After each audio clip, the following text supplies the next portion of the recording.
Guys, morning. Buhay empleyado tayo ngayon. Ito yung nasabi na kailangan natin gawin. Huwag tayo empleyado na maging maaga.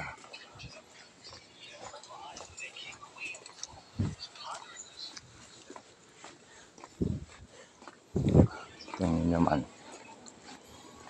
hindi po madali maging empleyado kasi yung preparation mo pa lang sa paghahanda pagpasok, medyo bumabagal-bagal ka, ay abutin ka ng 1 oras.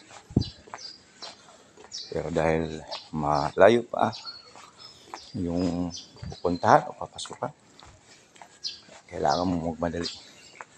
Kaya dahil dyan na nasanay na hindi natin ginagawa. Ngayon pa lang dapat pagkabata natin ay dapat alam natin kung ano yung mga gagawin natin bilang isang personalidad.